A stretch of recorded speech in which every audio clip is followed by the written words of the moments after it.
अस्सलाम वालेकुम my YouTube family. उम्मीद है कि सब खैरियत से होंगे जी। तो आज मैं आपको मलाई से बग़ैर झाग लगाए, बग़ैर दही डाले मक्खन और देसी घी बनाना सिखाऊंगी। तो चले आए स्टार्ट करते हैं।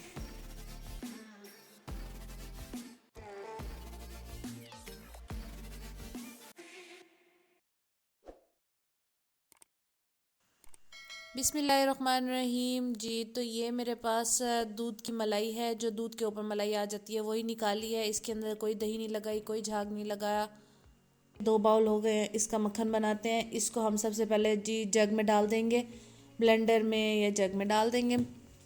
इसके अंदर 1 कप पानी डालेंगे। ये मैं पहले अभी आधी मलाई का मक्खन बना रही हूँ, क्योंकि एकदम सारी जो मलाई है वो जग के अंदर जाएगी तो वो जग में नहीं बनेगी, मुश्किल हो जाएगी।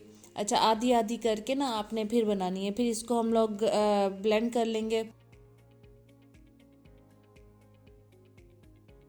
जब इस तरह से मोटा मोटा ये आ जाएगा ना, तो इसका मतलब मक्खन तैयार हो गया। तो हम लोग मक्खन को निकाल लेंगे एक थाल में, परात में, जिस चीज़ में भी आपका दिल करे। बाउल में निकालने का बाउल में निकाल दें, आपकी अपनी मर्ज़ी। अच्छा जी, फिर इसको थाल में निकालने के बाद हमने इसका जो पानी है ना, उसको हमने ज़ाया नहीं करना है, इसको हमने स्टोर कर लेना है। इससे हम आटा भी गूंद सकते हैं, इसको हम खीर में भी डाल सकते हैं, इसको हम केक में भी डाल सकते हैं, बहुत सारी चीज़ों में इस्तेमाल हो जाता है। क्योंकि इसके अंदर दही हमने डाली नहीं है, तो ये खट्टा तो है नहीं, तो इससे हम आटा भी गूंदेंगे तो वो भी खट्टा नहीं होगा। तो ये 2 दिन आप फ्रिज में स्टोर भी कर सकते हैं। उसके बाद ये जो बाकी थाल में हमने मक्खन निकाला, इसको अच्छे से दबा दबा के, मसल मसल के हम इसका सारा जितना भी हमारे से पानी निकल सकेगा, हम पानी निकाल के ना इसको एक शीशे के जार में रख देंगे, ताकि ये हमारा मक्खन जो है रोटियों को और जी ब्रेड को लगा के खाने के इस्तेमाल में आए। आधा मक्खन को हम लोग शीशे के जार में रख देंगे ताकि वो हम ब्रेड पे लगा के खा सकें। और बाकी जो आधा मक्खन बच गया है, उसको हम लोग पतीले में निकाल के घी बना लेंगे। इसका भी ना, ये जो दूध बच रहा है ना, मतलब जो इसका जो थाल में दूध बचा हुआ है, उसको भी हम उसी के डब्बे के अंदर डाल के स्टोर कर लेंगे। और इससे हम आटा गूंद लेंगे। आटा गूंद अच्छा, इससे ना आटा गूंद के रोटियां पकाओ ना, तो वो रोटियां बहुत नरम मज़ेदार सी होती है और फूलती भी सारी हैं। तो मेरे कहने पे आप एक दफ़ा ट्राई लाजमी करना। अच्छा जी, अगर आप मेरे चैनल पर नए हैं तो मेरे चैनल को सब्सक्राइब कर दीजिए, बेल नोटिफिकेशन को भी ऑन कर दीजिए और मेरी वीडियोस को ज़्यादा से ज़्यादा शेयर कीजिए।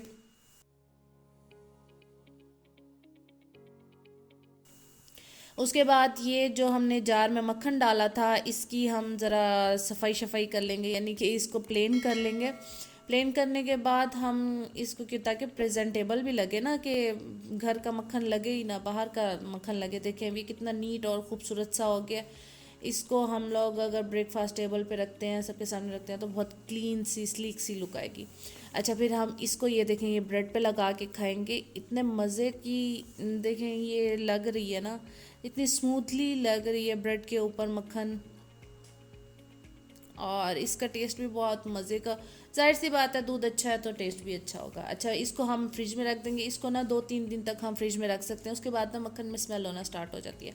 उसके बाद ये जो दूध है, दूध को भी हम लोग फ्रिज में स्टोर कर लेंगे, या उसी टाइम हमने आटा गूंदना है तो आटा गूंद लेंगे। जो भी इस्तेमाल में लाना है हम ला सकते हैं, खीर में भी डाल सकते हैं। उसके बाद ये जो बाकी आधा मक्खन था, इसको हम पतीले में डाल देंगे, आग जला देंगे। आग बहुत ज़्यादा तेज़ नहीं करनी है आपने, नॉर्मल आग रखनी है और चम्मच हिलाते रहना है, क्योंकि देसी घी फ़ौरन बन जाएगा।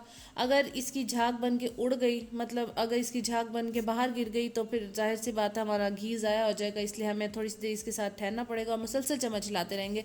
मुसलसल चम्मच हिलाने की वजह से ये जलेगा नहीं और मतलब जल्दी बन भी जाएगा। ये देखें, अब ये काफ़ी हद तक देसी घी तैयार हो गया है। तो अगर अभी तक आपने मेरे चैनल को सब्सक्राइब नहीं किया तो मेरे चैनल को सब्सक्राइब कर दीजिए, बेल नोटिफिकेशन को भी ऑन कर दीजिए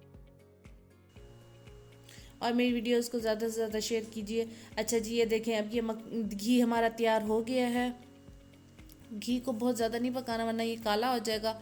घी तैयार हो गया, इसको हम लोग और बर्तन में डाल देंगे। ये मैंने थोड़ा सा सिर्फ आपको प्याली में निकाल के दिखाया कि ये देखिए किस तरह से येलो मज़ेदार सा घी हमारा तैयार हो गया है बन के।